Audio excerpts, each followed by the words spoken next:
Welcome in. It's another edition of the Boselli Breakdown, this time after a massive win over a division rival, the Tennessee Titans, 34-14. Tony, back on track now, and 7-3, and the Jaguars just went out there and handled business against the team that at the end of the week they really felt like they should. Yeah, they're better. They're a better team from front to back, everywhere, any metric you judge them by, like you should beat the Titans.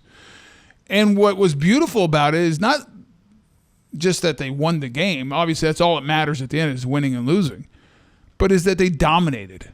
I mean, it was not close. There was never a question. You never felt like the Titans had a chance. And that's what you want to do to teams that you're better than.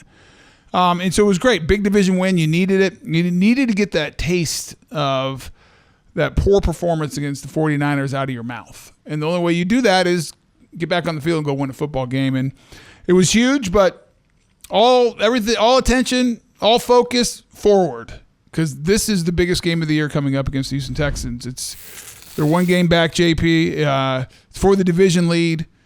They embarrassed us in our own stadium week 3. Yes. And I think this team has something to go prove, and I think they're the better team. I think the Jaguars are the better team, and now they just got to go prove it on the field. That week 3 game, Tony, it was 37-17. Texans dominated all 3 phases of it. But is there anything you can take away going back and looking at the film of it that you can use moving forward now into week 12? Yeah, go watch it to motivate yourself to say, I don't want that to happen again, and that is not going to. That was embarrassing. That was not us. It's a different team. That's a long time ago, too, right? It's the same season, but it's similar personnel. If anything, they're playing better, the Texans. Quarterback's playing better. He played great that day, so you argue how much better could he be. But it was a game where we didn't get any pressure. Remember coming into that game, they couldn't run it an inch, and all of a sudden they started running the ball a little bit against us. And offensively, we were out of sync from the start. You had a blocked field goal. I mean, it was just a debacle. Turnovers all over the place. So, yeah, you just remind yourself of that's not who we are. And that I don't want that feeling, and we owe them a little bit of something. And let's go make a statement that this is our division. We're the best team in the division, and we're going to go show you on Sunday. This could be a quarterback matchup for a long time in the AFC South if it trends the way it has certainly this year. Trevor Lawrence bouncing back last week with a really fine performance, 4 total touchdowns, 2 through the air, 2 on the ground. And we know what C.J. Stroud is doing with Houston. And, boy, get your popcorn ready for the quarterback play this Sunday. Well, it's what the NFL wants. 2 marquee guys, 2 young quarterbacks, gunslingers. We thought this was going to be the Monday night game against the Bengals the following week. But Joe Burrow being out, you thought maybe against Deshaun Watson in Cleveland. I don't think anyone thought C.J. Stroud. I certainly didn't think he'd be this good this early. Clearly the best quarterback in this draft.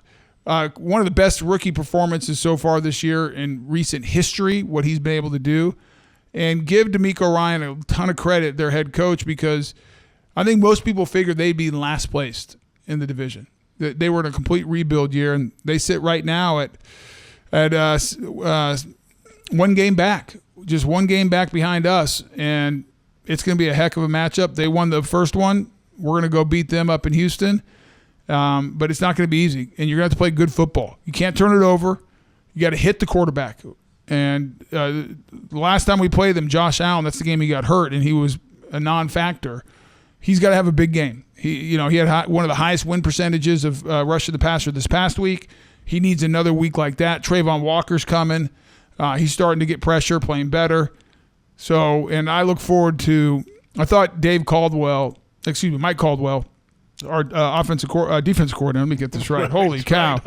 I'm all over the place. Over the years around here. A lot of Caldwells and wrong side of the ball. But Mike Caldwell, and forgive me, Mike, has done a hell of a job this year calling defense and, layering in the blitz at the right time. And I thought he had a great plan and confused the rookie Will Levis last week against the Titans. Now, C.J. Stroud's a much better player than Will Levis at this point, but I'm excited to see what the plan is, and I guarantee you this: there's going to be some timely blitzes, and I think they will hit him this weekend.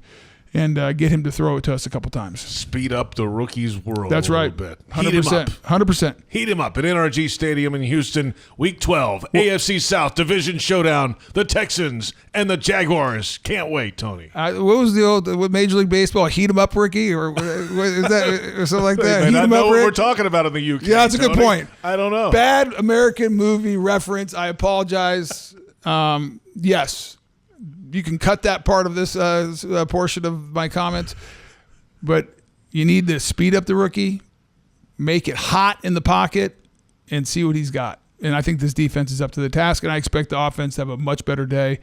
I think Trevor builds on what he did this week, and I expect even a better game from the offense. Sounds like a plan. We'll talk to you again next week. All right. Thanks, JP. For more exclusive content like this, make sure you check out our show, Jaguars Weekly UK, every Wednesday, 9 p.m. on Sky Sports NFL.